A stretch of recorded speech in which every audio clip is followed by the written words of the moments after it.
बोलिए पुरुषोत्तम आत्म की जय। राधे राधे। ओम नमो नारायण। ये पुरुषोत्तम मास महात्म्य का पहला अध्याय सुनाने लगी हूँ। ये इससे पहले बताना चाहूँगी कि पुरुषोत्तम महात्म ऐसा महात्म होता है, महात्म्य की इसकी महिमा अलग ही होती है। जो कहते हैं 4 साल के बाद आता है ये, कि 4 साल में जो भी गलतियां जो भी पाप किए होते हैं, इस महीने में हर गलती हर पाप नष्ट हो जाता है अगर डेली हर रोज़ महात्म्य सुना जाए। और 33 दान 33 चीज़ होनी चाहिए। कोई भी चीज़ है, बादाम है, काजू है, 33 की गणना में हर रोज़ दान किया जाता है मंदिर में संकल्प करके। बोल पुरुषोत्तम महात्म्य की जय। एक समय की बात है, बहुत से ऋषि मुनिजन नैमिषारण्य तीर्थ में जाकर यज्ञ करने से तत्पर थे। उसी समय श्री सूत जी तीर्थ यात्रा के निमित्त भ्रमण करते हुए अपने शिष्यों के सहित वहां पर आए। मुनियों को देखकर नमस्कार कर आनंद मगन हो गए। विलकल वस्त्र पहने, प्रसन्न मुख, चेहरे पर कांति, परमार्थ में निपुण चंदन से शोभायमान तुलसी की माला और जटाओं का मुकुट धारण किए हुए महाशरणम इस अद्भुत मंत्र को जपते हुए सूत जी को देखकर नैमिषारण्य के महर्षि लोग उठकर खड़े हो गए। मुनियों ने हाथ जोड़कर कहा कि हे सूत जी, हम सब लोगों को भगवान की अद्भुत कथाओं का सुनने की इच्छा है। तब सूत जी ने प्रसन्नता से सब ऋषियों के आगे हाथ जोड़कर नमस्कार किया।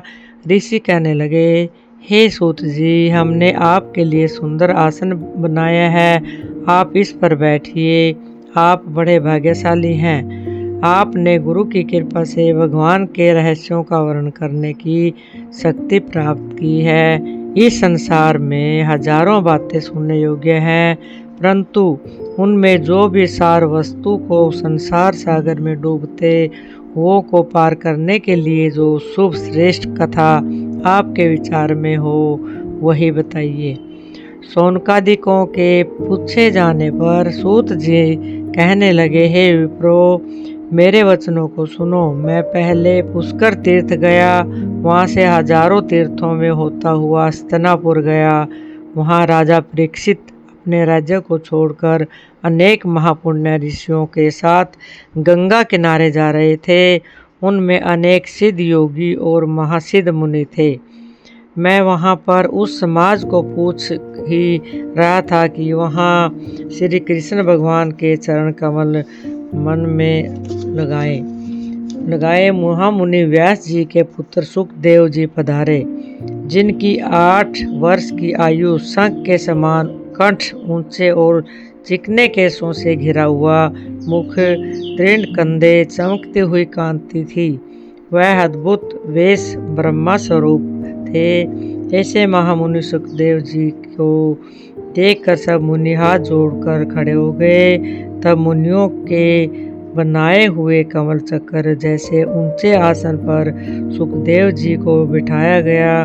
उस आसन पर बैठे हुए ज्ञान समुद्र के चंद्रमा सुखदेव के ऋषियों की पूजा और ग्रहण कर ऐसे शोभायमान हुए जैसे तारागण में चंद्रमा शोभायमान होता है। ये पहला अध्याय समाप्त। बोल विष्णु भगवान की जय।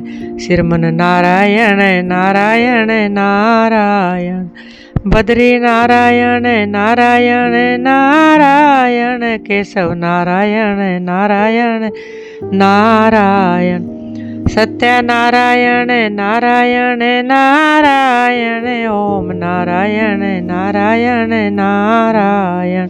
बोल विष्णु भगवान की जय।